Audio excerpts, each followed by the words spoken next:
In this video, we will see how to take a packet capture on the 7130 platforms running EOS. This diagram illustrates how the 7130 handles traffic unidirectionally. In the 7130, each panel port has separate THs and RHs.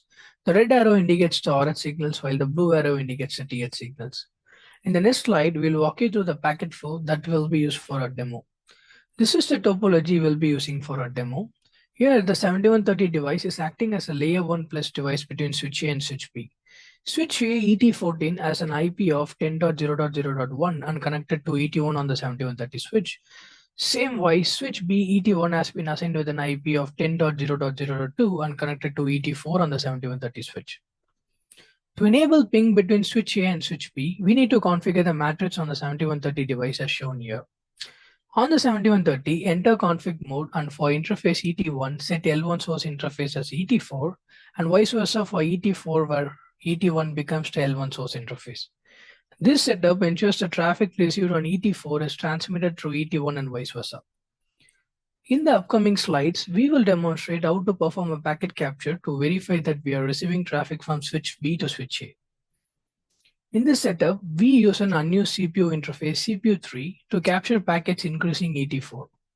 To configure this, access the CPU3 interface configuration mode and set ET4 as the L1 source interface.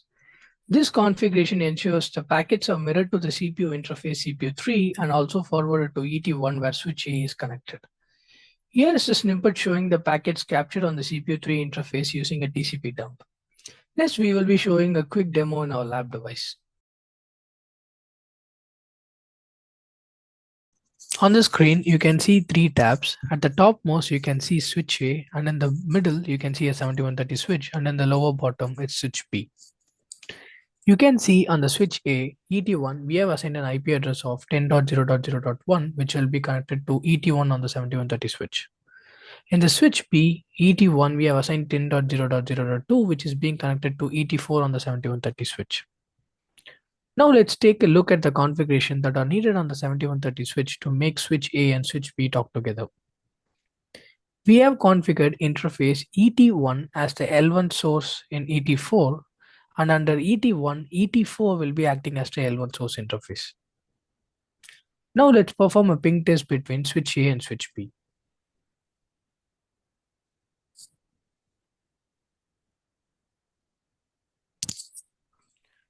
We can see the pings are getting succeeded. Let's see how to validate the packets are being transmitted inside the 7130 device using a packet capture. To perform a packet capture, we are using unused CPU3 interface. And it's been configured in a way to mirror the packets coming from switch B's reverse path, as shown here. Let's run a TCP dump on the 7130 switch and also parallelly initiate a continuous ping from switch A to switch B.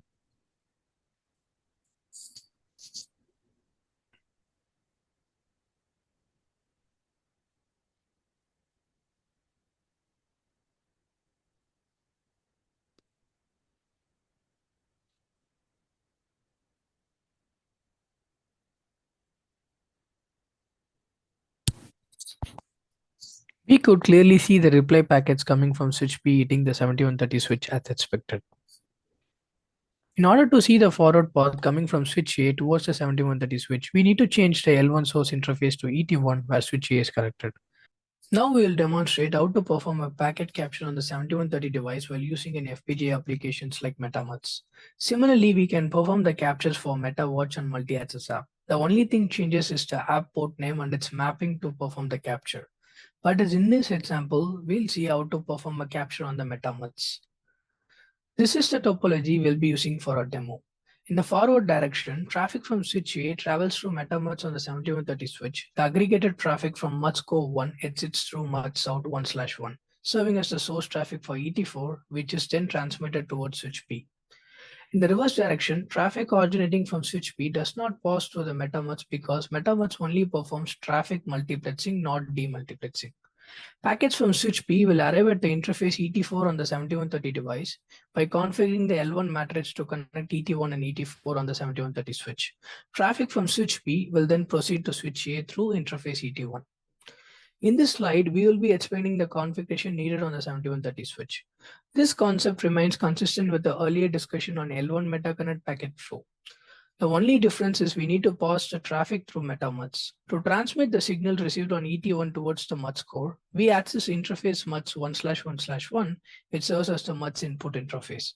Enter MUTs 1/1/1 config mode and set the L1 source interface as ET1. This configuration ensures that all the traffic from switch A passes through MUTs core 1. The Metamux application is designed to multiplex multiple ingress stream into one egress stream at the MUTs output port. In our setup, MUTs out 1/1 handles the aggregated traffic that serves as the source for interface ET4, ultimately reaching the switch B. For traffic flowing in the reverse direction from switch B to switch A, this traffic bypasses the Metamux. Therefore, configure the L1 source interface as ET4 on the interface ET1. Traffic from switch B is directly forwarded to ET1, eventually reaching switch A. In the next few slides, we will demonstrate how to capture packets on MUTs out 1/1 to verify the packets coming from switch A are seen on the 7130 switch as expected. In this setup, we use an unused CPU interface, CPU3, to capture packets egressing MUTs out 1/1, which is acting as the source for interface ET4. To configure this, access the CPU3 interface configuration mode and set MUTs out 1/1 as the L1 source interface. This configuration ensures the packets are mirrored to the CPU interface and also forwarded to ET4 where switch B is connected. Here is a snippet showing the packets captured on the CPU3 interface using a TCP dump. Now let's try to validate the things we discussed using a lab demo. In this demo, we have a similar setup as shown before. Our switch A and switch B is configured with the IPs discussed earlier. Traffic between switch A and switch B is traversed through a 7130 switch. This time, instead of doing a metaconnect forwarding, 7130 switch will be forwarding the traffic based on an FPGA application called Metamux, which is used to merge multiple ingress streams to one egress stream. In Metamux, demerging the traffic is not possible, so reverse direction traffic from switch B to switch A does not pass through the MUTs. Now let's take a look at the Metamux configuration we need on the 7130 switch. Get into MUTs interface, MUTs 1/1/1, and configure ET1 as the L1 source interface. So the traffic coming from switch A will pass through the MUTs and get out of the MUTs output port, MUTs out 1/1. Traffic coming out from the MUTs output port will be forwarded to the front panel port ET4 where the switch B is connected. Now let's see how we can perform a packet capture on the 7130 switch to validate whether the intended traffic of switch A is coming out from the MUTs output port as expected. To do so, please make sure to use one of the unused CPU port CPU3 and configure MUTs out 1/1 as the L1 source interface. Doing this, we will get a copy of MUTs output port which is being sent to switch B as shown here. Let's make a continuous ping between switch A and switch B and parallelly run a TCP dump on the CPU3 interface.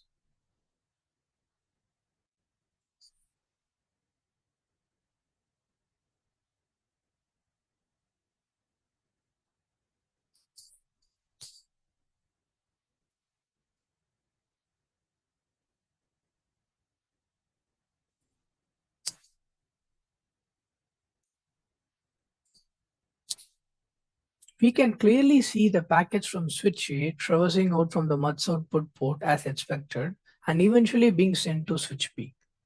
The reverse path will not take part in mutzing as said earlier. Reverse direction flow will be ET4 to ET1 direct metaconnect matrix based forwarding. With this, we have successfully addressed both scenarios, first with the layer 1 captures and second with the FPGA based applications. In the same way, we can extend this approach to other FPGA applications as well. Thanks for watching this video.